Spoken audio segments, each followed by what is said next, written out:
Welcome to Heartbreak Chronicles. Stephen Wilson stood in front of the floor-to-ceiling windows, gazing at the golden sunset in the distance.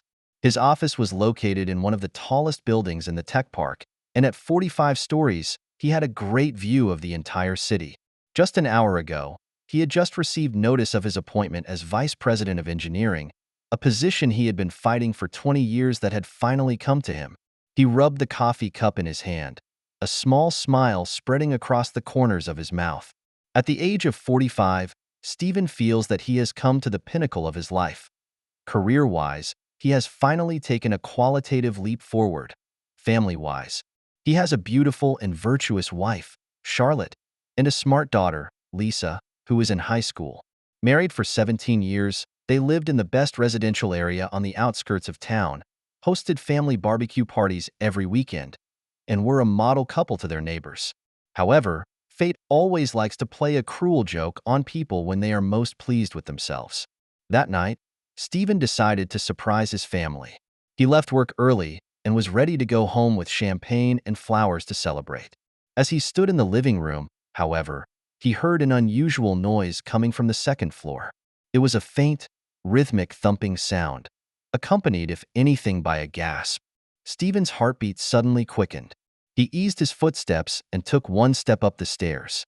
The door to the master bedroom was ajar, and the sound that leaked through the crack made his hands begin to tremble. He stood outside the door, his heart nearly beating out of his chest. Reason told him not to push the door open, but his body moved forward involuntarily. The sight behind the door made his blood freeze instantly. His wife Charlotte is entangled with a hunky man. The man had perfectly bronzed skin and thick black hair that fell over his bare shoulders. Stephen recognized him, Marcus, Charlotte's private instructor for her 3 times-a-week yoga class. There were also 2 glasses of red wine on the nightstand, so it was clear that this was not a spur of the moment, but a carefully orchestrated date. Stephen stepped back wordlessly, his clenched fists white with exertion. He gently closed the door and left the house like a ghost.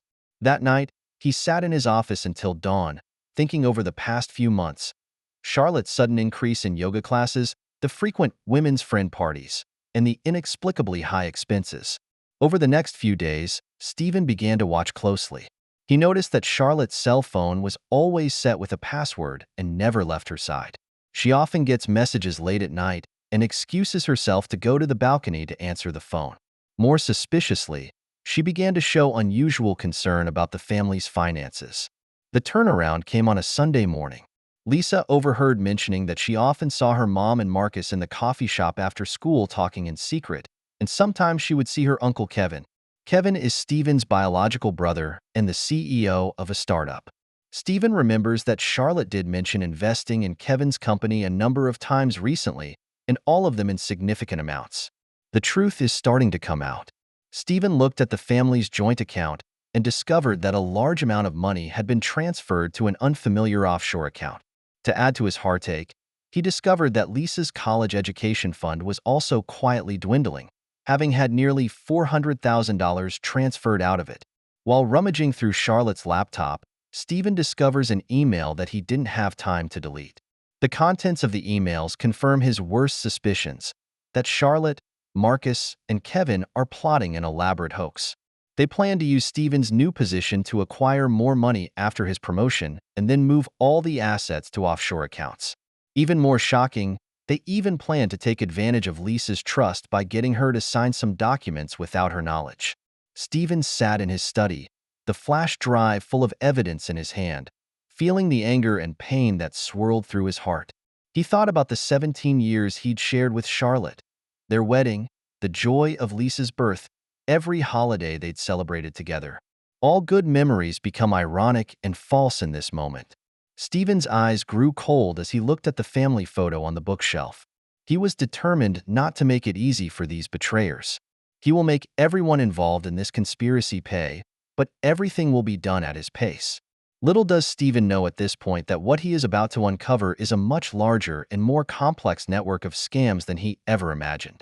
As the rain picked up outside the window, Stephen turned on his computer and began searching for the contact information of the best private investigator. He knows that from this moment on, his perfect life is over, but an elaborate plan for revenge is taking shape in his mind. James Levy's office is located in one of the city's shabbiest neighborhoods, but the private investigator's fees are incredibly high. Stephen sat in the smoke-filled parlor and listened to the old, gray-haired detective explain his investigative program in detail. "Mr. Wilson, I have to warn you." Levy took a deep drag on his cigar. "Once you start investigating, you may find some truths you'll regret. Sometimes ignorance can be bliss." Stephen shook his head with a bitter smile. "I need to know every detail when it comes down to it. No matter how brutal it is, I have to face it." For the next 2 months, Levy dispatched his best investigative team. Gradually, a shocking network of fraud surfaced. Marcus isn't just a yoga instructor. He's a professional scammer who has successfully defrauded 3 wealthy married women in the past 5 years, each time using the same technique. Approaching the target as a fitness instructor, then through a long period of emotional control, ultimately rolling up the other woman's assets. What's even more chilling to Stephen is that his brother Kevin's startup is simply an empty shell dedicated to money laundering. Charlotte wasn't just a victim, she was an active participant in the scam. Levy discovers that she's been in an underground lover's relationship with Marcus for 2 years, and Kevin's company is the perfect cover for them to move their money. Your neighbors are not innocent either. Levy placed a stack of photographs on the table. This Mrs. Jenkins receives a $2,000 monthly fee for gardening advice, which is actually meant to keep tabs on your whereabouts. Mr. and Mrs. Thompson's vacation home, on the other hand, is Charlotte and Marcus' secret rendezvous. Stephen looks through the photos and sees how his trusted neighbors betrayed him behind his back. But what he couldn't get over was the discovery about his father-in-law. Robert Powell, a highly respected retired judge, was surprisingly involved. He used his contacts to provide legal cover for Kevin's companies to help them avoid audits. The worst part is this. Levy handed Stephen a transcript of the recording. "Your daughter Lisa was used by them. They made her think she was helping her father with some business paperwork, when in fact they were getting her to sign an authorization for an asset transfer." On the recording, Charlotte is gently telling Lisa, "Honey, these papers are a surprise for Daddy, so keep it a secret." And Lisa naively believes it. Stephen felt like his heart was being ripped out of his chest. His daughter, his favorite, had been used as a tool by this group. In that moment, he resolved to make everyone involved in this conspiracy pay. Levy's investigation also revealed that Marcus had an entire criminal enterprise. They specialize in finding middle-aged men with successful careers and scam them through their spouses. Members of the gang will play different roles: fitness trainer, financial advisor, psychological counselor, layer by layer to penetrate the target circle of life. You know what's ironic? Levy pointed to a bank record. They plan to complete the final transfer of funds the night of your promotion celebration. That was supposed to be the high point of your life, but it almost turned into a disaster. Stephen began systematically recording every piece of evidence. He purchased a new laptop dedicated to organizing this material. Each betrayer has a special folder: evidence of Charlotte's infidelity, Marcus's criminal record, Kevin's financial fraud, proof of bribes from the neighbors, and the father-in-law's transgressions. He took special care to keep Lisa safe. Upon learning that his daughter is involved in the plot, Stephen takes action in secret. He contacted the bank and requested additional security measures be added to the education fund, citing Lisa's upcoming college application. At the same time, he begins to document every detail of how Charlotte and the others are using Lisa. "When do you plan to take action?" Levy asked during their last meeting. Stephen calmly looked out the window. "Not yet. I have to wait until they think they are winning before I can deliver the fatal blow. This is not just to recoup their losses, but also to make them realize how heavy the price of betrayal is." Levy nodded. In his 30 years in the business, it was the first time he'd seen a victim so calmly prepared for revenge. It reminded him of a chess match where Stephen, like a masterful chess player, was laying down a perfect kill. As he left the detective agency, Stephen's cell phone received a text message from Charlotte. "Honey, remember to attend Kevin's investment presentation tonight." He looked at the message and a cold smile appeared at the corner of his mouth. Yes, he'll be attending because it's such a key part of his plan. Now, it's time to contact that divorce attorney Parsons who is well known in the industry. Sarah Parsons' office is located on the top floor of one of downtown's most luxurious office buildings. The female attorney, who had been a powerhouse in divorce litigation for 20 years, was poring over the evidence Stephen had provided. "Impressive," Parsons said as he put down the stack of papers. "You're very well prepared. But before we take action, we need to protect Lisa's interests." Stephen nodded. "That's what I'm most concerned about. I want to make sure those people can't access Lisa's education fund anymore." The following week, Stephen and Parsons developed a well-thought-out plan. First, they secretly set up a new trust to move Lisa's education funds to a safer account. At the same time, Stephen began to set up an early warning mechanism in his bank account to notify him as soon as large sums of money were transferred. "You've got to act like it's business as usual," Parsons barked. "So they think the plan is going well?" Stephen did do a great job.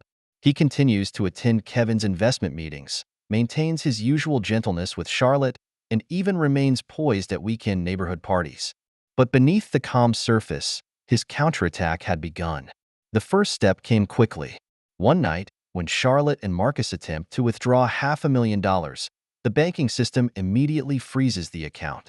When Charlotte calls Stephen in a panic, he is sitting in Parsons' office, calmly watching the security footage of the panicked pair in the bank lobby. "Honey, what went wrong?" Stephen asked with feigned concern. I just wanted to transfer some investment funds to Kevin's company." Charlotte's voice was tinged with obvious panic. "Oh yeah?" Stephen's tone remained calm. "Then why was Marcus with you? And why the rush to withdraw the money before the end of business hours?" There was silence on the other end of the line. Charlotte's breathing became rapid as Stephen began to reveal her secrets piece by piece. She finally realized that her husband knew everything. But that's just the beginning. The next morning, Kevin receives a detailed legal letter questioning his company's finances. As the newly appointed vice president of engineering, Stephen has extensive contacts in the industry. He began secretly contacting Kevin's company's major clients to expose the fraud involved. Meanwhile, neighbors who had taken bribes received anonymous emails detailing evidence of their involvement in the conspiracy. In time, the seemingly amicable neighborhood began to darken. The usual lively weekend barbecue party suddenly turns cold and people start to avoid each other's gaze. The hardest part was the moment of revealing the truth to Lisa. At Parsons' suggestion, Stephen chose a weekend afternoon at her favorite cafe to politely tell her what happened. "So, those papers weren't a surprise you prepared?" Lisa's voice trembled. "No, honey." Stephen gently took his daughter's hand. "They took advantage of your trust. But it wasn't your fault." Lisa broke down.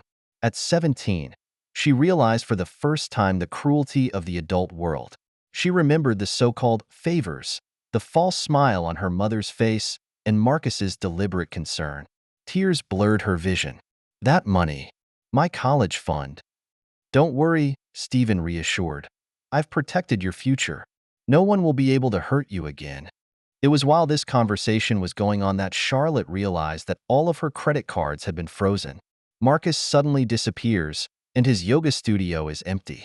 Kevin begins to receive divestment notices from his clients, and his carefully constructed financial scam begins to fall apart. Father-in-law Robert Powell is also feeling the pressure. Some of his old friends received anonymous tips that he was using his influence to engage in illegal activities even after his retirement. The once highly respected judge began to feel alienated from his social circle. But Stephen's biggest blow was yet to come. He holds more evidence in his hands, including Marcus' criminal record, evidence of Charlotte's infidelity, details of Kevin's financial fraud, and records of bribes from neighbors. These will be unleashed at the right time to deal a fatal blow to these betrayers. "Are you sure you want to do this?" Parsons asked. "Some damage, once done, cannot be undone." Stephen stood in front of the window, looking at the city skyline in the distance. They should have expected this result the moment they chose to betray. This isn't revenge. This is fairness. Everyone pays for their choices. As night falls, Stephen drives back to the home he was once so proud of. Charlotte isn't home and has probably gone back to Marcus to discuss her options. In the living room, Lisa is organizing her belongings, having decided to move to a residential school. Stephen felt a pang of heartache as he watched his daughter's busy figure. But he knows that in order to give Lisa a better future, this revenge must go all the way. He opened his computer and began drafting a whistleblower letter to send to the SEC. It's time to put Kevin's company under formal investigation. The SEC investigation came fast and furious. Stephen's well-prepared whistleblower materials were like a precise scalpel that went straight to the heart of Kevin's company's operations.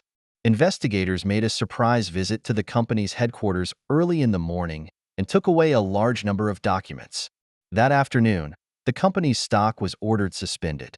Kevin called one last time with a panic in his voice he'd never known before. "Stephen, please stop. We're brothers." "Brothers?" Stephen sneered. "When you plotted to empty my assets and use my daughter, why didn't you think we were brothers?"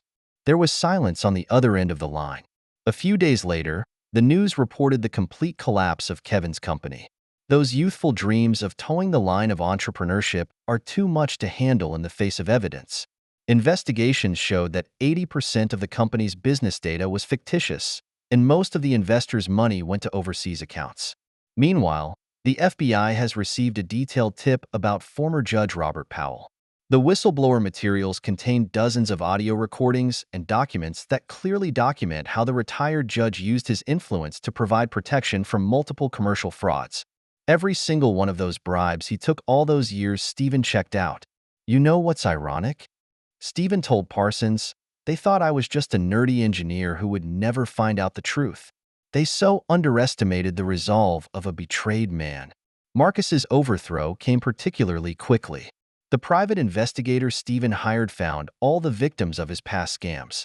With the assistance of Parsons, these women were brave enough to come forward and testify. Soon after, the charming yoga instructor was arrested by the police as she was preparing to flee the country. "You're going to regret this one day," Charlotte shouted hysterically in court. But Stephen just calmly handed over more evidence, including every detail of her involvement in the fraud. The good times are over for the neighbors. Mr. and Mrs. Thompson are investigated for assisting in money laundering, and their perfect marriage falls apart under tremendous pressure.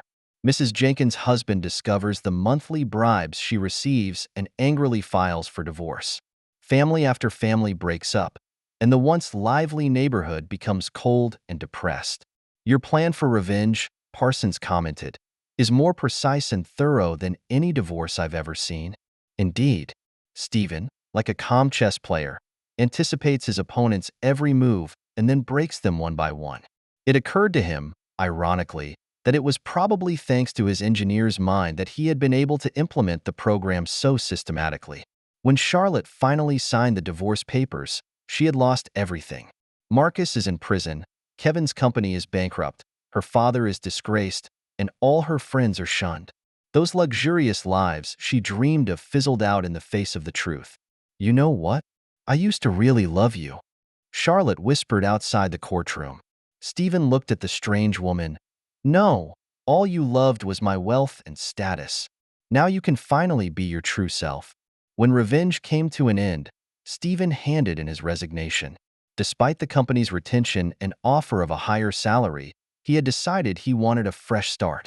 He'd long been approached by a tech company in Seattle, where no one knew about his past. Before he left, he visited Lisa, who was in residence. "My daughter still is hurt in her eyes, but has begun to accept reality." "Dad, are you really leaving?" "Yes, dear, but I'll always be there when you need me." Stephen stroked his daughter's hair. "Remember, no matter what happens, you're the most important person to me." Moving day was quiet. Stephen stood in the empty house and thought back over everything that had happened in the past few months. He destroys everyone who betrays him. Charlotte loses her life of luxury. Marcus faces a long prison sentence. Kevin is reduced from entrepreneurial star to poor loser, and the hypocritical neighbors lose their decent lives. Is the price enough? He asked himself. The man in the mirror looked much older than he had a few months ago, but his eyes were more determined. Before he left, he took one last look at the backyard that had once been filled with laughter. The lawn is still neatly mowed, and the roses are blooming in the fall sunshine. But everything is different. Here is buried his trust, his love, and the Stephen Wilson who naively believed in a perfect life. Driving towards the airport, Stephen's cell phone rang. It's a text from Parsons. New evidence shows Marcus' criminal network is bigger than thought, and the prosecution is ready to press additional charges. But Stephen didn't reply and decided to leave it all behind. From today, he's going to start a new life. And those who betrayed, let them sink in the abyss they created with their own hands. 5 years later, a rainy day in Seattle, Stephen Wilson stands in his penthouse apartment overlooking the rain-washed city. His career has reached new heights as a technical director of a leading technology company. On his desk is the latest issue of Fortune magazine, where his innovative project was named the most influential technological breakthrough of the year. The doorbell rings, and it's his old friend, attorney Sarah Parsons, who has flown in from the East Coast for a special visit. For 5 years, she's helped Stephen track the fate of the betrayers. Want to hear what they're up to now? Parsons put down the folder he was holding. Stephen poured her a glass of red wine and sat down on the couch in front of the floor-to-ceiling windows. The raindrops form a fine curtain on the glass, as vague but lingering as a memory from 5 years ago. Charlotte is working as a shopper at a suburban retail store. Parsons flipped through the file, earning just enough per month to pay her rent in a low-cost apartment. She's tried dating, but every relationship has ended because of her priors. No one wants to trust a woman who has cheated on her husband. Stephen took a sip of his red wine and thought back to the Charlotte who used to dress in designer labels and go to fancy clubs. Fate is always so ironic. Marcus had it the worst. Parsons continues, the prosecution eventually uncovered 12 cases of fraud in which he was involved. The judge sentenced him to 20 years, and now he's in federal prison teaching yoga to other inmates.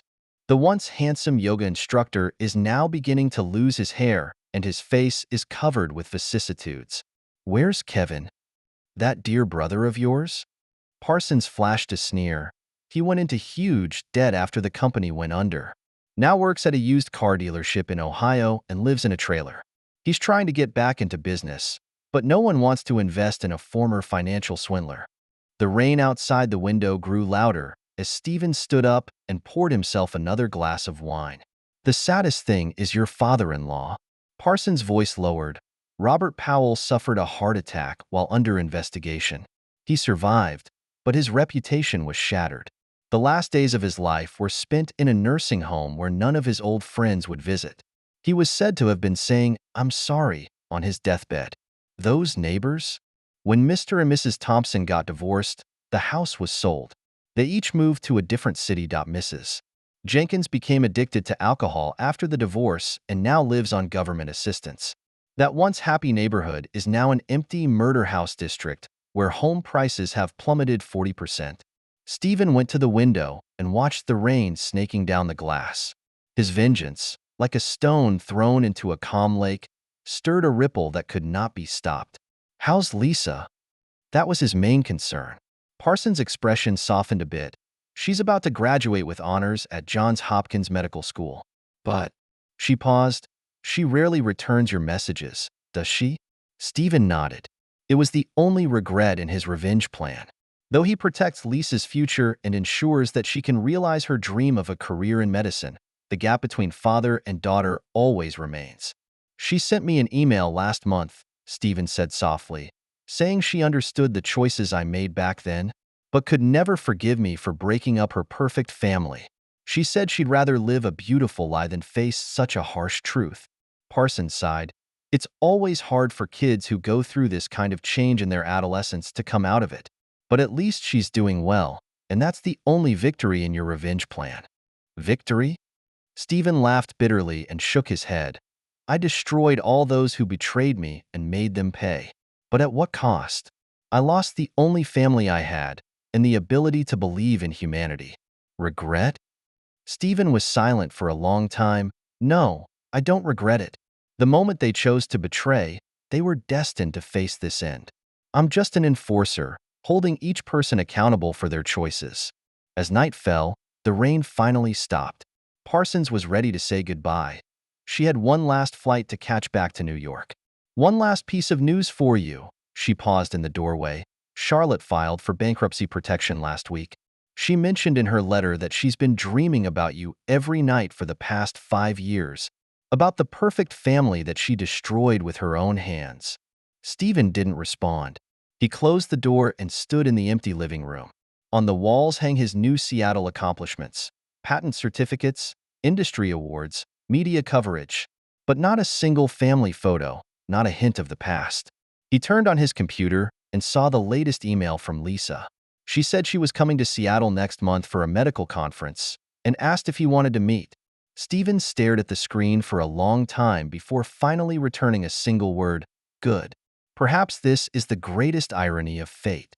As he executes his revenge plan perfectly, destroying the lives of each of his betrayers, he himself loses the ability to trust and love again forever. During those 5 years in Seattle, he had been in several relationships that ended in failure. Those women say he's too perfect to feel an ounce of real emotion.